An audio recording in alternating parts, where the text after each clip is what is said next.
Section 9 of CGST act, levy and collection. Levy and collection किसी भी act का सबसे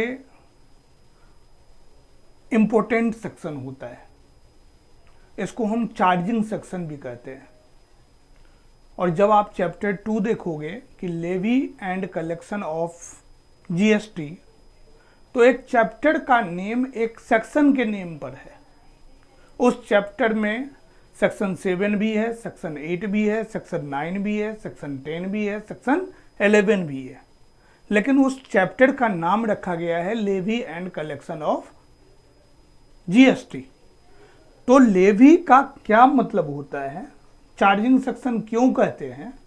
तो चार्जिंग सेक्शन लेवी का मतलब होता है कि GST को इम्पोज करना, GST को लगाना और उसका असेसमेंट करना कि कितना होना चाहिए, GST की वैल्यू कितना निकलना चाहिए। और बाद में आता है 1-2 महीने के बाद, जब आप लगा दोगे GST कि इस बंदे के ऊपर GST 10,000 हुआ जी, तो बाद में किस तरह से कलेक्शन किया जाए उनके प्रोविजन को बताना। तो एक जो प्रोसेस है कि GST इम्पोज करना, उसका असेसमेंट करना, बाद में कलेक्शन करना, तो ओवरऑल कॉम्बो को हम लोग कहते हैं चार्जिंग सेक्शन। कि GST एक्ट के अंदर एक चार्जिंग सेक्शन है जो डिफाइन करता है कि इसके अंदर कौन कौन से लोग आएंगे। तो इस सेक्शन में, सेक्शन 9 में बड़ा कुछ नहीं है। सबसेक्शन 1 है, सबसेक्शन 2 है, सबसेक्शन 3 है, सबसेक्शन 4 है और सबसेक्शन 5 है। पहले हम इनको देख लेते हैं। 9(1) जो है ये कहता है नॉर्मल केस में कि यदि आप एक पर्सन A है, दूसरा पर्सन B है, यदि आप A B को सेल करता है, A B को सेल करता है, तो 10,000 की वैल्यू का सेल किया, उसके ऊपर मान के चलो 18% GST लगाया और 10,000 प्लस GST 1800, टोटल 11,1800 एक कलेक्ट करेगा B से और 1800 GST गवर्नमेंट के पास जमा करेगा। ये नॉर्मल केस है। तो इसको हम फॉरवर्ड चार्ज भी कहते हैं, फॉरवर्ड सप्लाई भी कहते हैं कि ये B को सेल किया है, चाहे गुड्स हो चाहे सर्विसेज हो, उसके ऊपर कलेक्शन किया गया है। लेकिन रिस्ट्रिक्शन लगाया यदि इंट्रा स्टेट सेल हुआ। इंट्रा स्टेट मतलब क्या? एक ही state, within the state. Delhi में है तो दिल्ली में सेल कर रहा है, तो CGST का जो कॉन्सेप्ट है वो 20% से ज़्यादा नहीं होगा। इसने एक रिस्ट्रिक्शन लगा दिया इसके अंदर, और एक को छोड़ भी दिया कि एक को हम सप्लाई नहीं मानेंगे। चार्जिंग सेक्शन में सेक्शन 9 सबसेक्शन 1 में बोला कि एक को नहीं मानेंगे यदि वो अल्कोहलिक लीकर होगा फॉर ह्यूमन कंजम्पशन। मतलब उसको हम GST के प्रोविजन में यहां पे फिलहाल नहीं कंसीडर करेंगे। तो आइए सेक्शन 9 सबसेक्शन 1 को पढ़ते हैं। क्या है कि subject to the provision of section subsection 2 there shall be levied a tax called the CGST on the all intra-state supply goods or services or board except supply of alcoholic liquor for human consumption on the value determined under section 15। GST के अंदर जो भी valuation होता है, value निकाला जाता है, कितना वैल्यू होता है, तो सेक्शन 15 के अंदर निकाला गया है। कहता है जो भी वैल्यू डिटरमाइन होगा उसके ऊपर GST लगाया जाएगा at such rate not exceeding 20%। जो रेट है वो 20% से ज़्यादा नहीं होगा। मतलब 20 और 20, CGST 20 और SGST 20, 40% से कोई भी GST का रेट कभी ज़्यादा नहीं हो सकता है। As may be notified by the government on the recommendation of the council, GST council की बात किया है, and collected in such manner as may be prescribed and shall be paid by the taxable person। तो normal यही line है जो आपको बताया गया कि ये सिंपल ऑर्डिनरी नॉर्मल सेल के बारे में है कि हम यदि A B को सेल कर रहा है तो ख्याल रखेंगे कि सेम स्टेट के अंदर होगा तो 20% CGST से ज़्यादा नहीं लगेगा, और एक आइटम को छोड़ देना है, उसको सप्लाई कंसिडर्ड नहीं करना है, supply of alcoholic liquor for human consumption. तो ये सबसेक्शन 1 कहता है किसका, लेवी एंड कलेक्शन का, चार्जिंग सेक्शन का। अब आइए हम सबसेक्शन 2 पे चलते हैं। सबसेक्शन 2 क्या कहता है, इनको देखते हैं। सबसेक्शन 2 के अंदर जो हमारे पास बहुत हल्ला होता है, पेट्रोलियम प्रोडक्ट है, नेचुरल गैसेस है, इन सब के ऊपर GST क्यों नहीं है, तो यही चार्जिंग सेक्शन में सेक्शन 9 सबसेक्शन 2 में इनके बारे में बात किया गया है। अल्कोहलिक आइटम पे क्यों नहीं है, वो सेक्शन 9 सबसेक्शन 1 में उनको दायरे से बाहर कर दिया। अब सेक्शन 9 सबसेक्शन 2 में पेट्रोलियम से रिलेटेड, डीजल से रिलेटेड, हाई स्पीड डीजल हो गया, पेट्रोलियम हो गया, इनके ऊपर नहीं है। तो आइए लाइन हम देखते हैं कि आखिर गवर्नमेंट ने क्या लिख रखा है एक्ट के अंदर, कि the central tax on supply of petroleum crude high speed diesel motor spirit, जिसको हम कॉमनली नॉन एज पेट्रोल कहते हैं, नेचुरल गैस है, इन सब के ऊपर जब गवर्नमेंट नोटिफाई करेगा रिकमेंडेशन ऑफ काउंसिल, उसके बाद से लगाया जाएगा। तो जब तक नोटिफाई नहीं करता है, गवर्नमेंट के द्वारा नोटिफाई नहीं किया जाता है, तब तक पेट्रोलियम प्रोडक्ट से रिलेटेड, डीजल से रिलेटेड, नेचुरल गैस के ऊपर GST नहीं चार्ज किया जाएगा। कौन कह रहा है, चार्जिंग सेक्शन सेक्शन 9 सबसेक्शन 2 के अंदर लिखा गया है। अब बात करते हैं, एक कॉन्सेप्ट होता है रिवर्स चार्ज का। रिवर्स चार्ज क्या होता है, जनरली आप सेल करोगे किसी और से तो 10,000 का सेल करोगे, 10,000 सेल पे आप GST 18% कलेक्ट कर रहे हो, 1800 रुपीज़ चार्ज कर रहे हो, और उनसे चार्ज ले रहे हो टोटल 11,800। उसमें से आपकी लायबिलिटी बनता है, गवर्नमेंट को दे दोगे यदि आप ए हो तो, कलेक्शन किया है तो, सप्लायर हो तो आपकी ड्यूटी बनती है, टैक्स का पेमेंट आप करोगे 1800 को गवर्नमेंट को, जैसा भी डेट बताया गया है उस डेट के अकॉर्डिंग।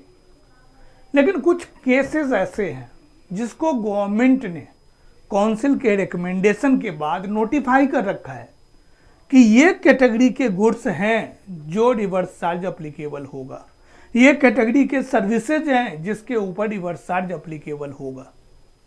जब हम रिवर्स चार्ज को डिटेल में पढ़ेंगे, वहां देख लेंगे कौन कौन से गुड्स हैं और कौन कौन से सर्विसेज हैं जो रिवर्स चार्ज के अंदर कवर किए गए हैं। लेकिन वहां टैक्स लायबिलिटी, जो पे करने की लायबिलिटी है, और सप्लायर की नहीं है, वहां रिसिपेंट की है, जो रिसीव कर रहा है गुड्स और सर्विसेज को। उनको कहा जा रहा है कि केवल आप सप्लायर को 10,000 दो, जो 1800 रुपीज एक्स्ट्रा GST का दे रहे हो, वो सप्लायर को नहीं देकर डायरेक्टली गवर्नमेंट को दो अंडर रिवर्स चार्ज बेसिस। तो सेक्शन 9 सबसेक्शन 3 जो है ये किसके लिए है, रिवर्स चार्ज के लिए है, रिवर्स चार्ज बेसिस के लिए है। तो आइए इसको देख लेते हैं कि इस प्रोविजन को गवर्नमेंट ने क्या लिखा है, किस तरह से लिखा है। एक्ट का लैंग्वेज देखते हैं। हम लोग जो देख रहे हैं अभी, ये CGST एक्ट है और अपडेटेड है, 1 जनवरी 2022 का गवर्नमेंट का निकाला हुआ है। तो जितने अमेंडमेंट हो गए ये अमेंडेड है, तो इसके लैंग्वेज को आप पकड़ेंगे तो सबसे ज़्यादा सही रहेगा, इसलिए मैं आपके सामने इनको रखा हुआ हूँ। क्या लिखा हुआ है क्लियरली देखते हैं। The government may on the recommendation of the council by notification specify categories of goods of supply of goods or services or both, the tax on which shall be paid on a reverse charge basis by the recipient of such goods or services or both, and the all provision of the act shall be applied to such recipient as if he is the person liable for the paying the tax in relation to supply of such services and goods and services और both। Simple सा line लिखा हुआ है। Act का language होता है कि कौन लाइबल बंदा होगा, जो रिसिपेंट है। रिवर्स चार्ज है, बस आपको एक तो सोचना है सेक्शन 9 सब सेक्शन 3 में लाइबिलिटी किसके ऊपर है, इम्पोज किसके ऊपर किया गया है, असेसमेंट किसके ऊपर किया जाएगा और कलेक्शन किससे किया जाएगा, ओनली ऑन पर्सन रिसिपेंट से किया जाएगा, सप्लायर के लिए नहीं है। और रिसिपेंट किस केस में, रिवर्स चार्ज के बेसिस में। तो ये सेक्शन 9 सब सेक्शन 3 के अंदर ये लाइन लिखा हुआ है। अब आते हैं हम सेक्शन 9 सब सेक्शन 4 के लिए। तो इस सेक्शन को जो बनाया गया था 4 को, इसको बनाया गया था कि जब आप एक अनरजिस्टर्ड पर्सन से कुछ भी परचेज करते हैं, किससे, अनरजिस्टर्ड सप्लायर से, तो आपके ऊपर लायबिलिटी बन जाएगी। आप खरीद रहे हैं, टैक्स आप उनको नहीं पे करके, क्योंकि वो रजिस्टर्ड पर्सन है ही नहीं, अनरजिस्टर्ड है, तो आपको रिवर्स चार्ज में गवर्नमेंट को टैक्स देना पड़ेगा। मैं एबीसी लिमिटेड कंपनी एक रजिस्टर्ड टैक्स पे पर्सन हूं और मैं किसी अनरजिस्टर्ड से खरीद रहा हूं कुछ भी, तो मुझे रिवर्स चार्ज में गवर्नमेंट को टैक्स पे करना पड़ेगा। इसके बारे में लिखा गया कहां, सेक्शन 9 सब सेक्शन 4 में। लेकिन जब जीएसटी एक्ट स्टार्ट हुआ कुछ दिनों के बाद, 5-6 महीने के बाद, इस प्रोविजन को बंद कर दिया गया कि ये अप्लीकेबल नहीं है। तो आज के डेट में भी ये प्रोविजन अप्लीकेबल नहीं है। ये बना था अनरजिस्टर्ड पर्सन से जब आप खरीदते हैं कुछ, उनके लिए।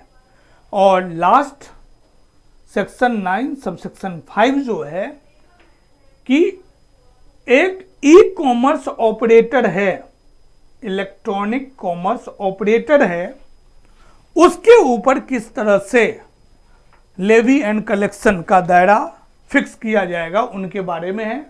और जो इलेक्ट्रॉनिक कॉमर्स ऑपरेटर है, ये पर्सन को सेक्शन 9 सब सेक्शन 5 में बताया गया है कि किस तरह से हम जीएसटी को इम्पोज करेंगे इनके ऊपर और किस तरह से उसका असेसमेंट होगा, किस तरह से उनसे कलेक्शन लिए जाएंगे। तो हम लोगों ने देखा कि टोटल कितने सब सेक्शन हैं, 5। फर्स्ट में नॉर्मल सप्लाई के ऊपर है, जहां लिमिट लगा दिया गया कि सीजीएसटी एक्ट जो है, सीजीएसटी टैक्स जो है, सीजीएसटी वो 20% से ज़्यादा नहीं होगा। और supply of alcoholic liquor for human consumption को दायरे से बाहर कर दिया गया। सेक्शन 9 सब सेक्शन 2 में क्या देखा गया कि जो petrol diesel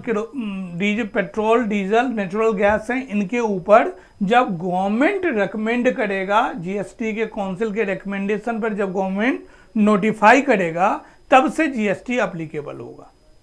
section 9 sub section 3 का राय रिवर्स चार्ज है, तो सारा का सारा इम्पोज करना, असेसमेंट करना, कलेक्शन करना, सारी लायबिलिटी किसकी होगी, रिसिपेंट की होगी, जो गुड्स एंड सर्विसेज को रिसीव करेगा। और section 9 sub section 4 unregistered supplier से कुछ भी आप परचेज करते हो तो आपकी लायबिलिटी बनती है कि आप रिवर्स चार्ज में टैक्स पे करेंगे। लेकिन इस प्रोविजन को विड्रॉ कर लिया गया, इस प्रोविजन को एग्जम्प्ट कर दिया गया, छूट दिया गया है, अभी ये अप्लीकेबल नहीं है। सेक्शन 9 सब सेक्शन 5 क्या कहता है, यदि इलेक्ट्रॉनिक कॉमर्स ऑपरेटर है, इलेक्ट्रॉनिक कॉमर्स ऑपरेटर है, तो उसके ऊपर किस तरह से जीएसटी को इम्पोज किया जाए, किस तरह से उसका असेसमेंट किया जाए, किस तरह से कलेक्शन किया जाए, इनके प्रोविजन सेक्शन 9 सब सेक्शन 5 में दिए गए हैं। तो कभी भी लेवी एंड कलेक्शन पे एक आपको शॉर्ट नोट लिखने के लिए दे सकता है, या सेक्शन 9 ऑफ सीजीएसटी के बारे में आपको शॉर्ट नोट दे सकता है। तो आप इसी 5 पॉइंट को कंसीडर करेंगे और केवल इसके बाद आप देखेंगे तो नेक्स्ट पेज में सेक्शन 10 स्टार्ट हो जाता है, कंपोजिशन लेवी।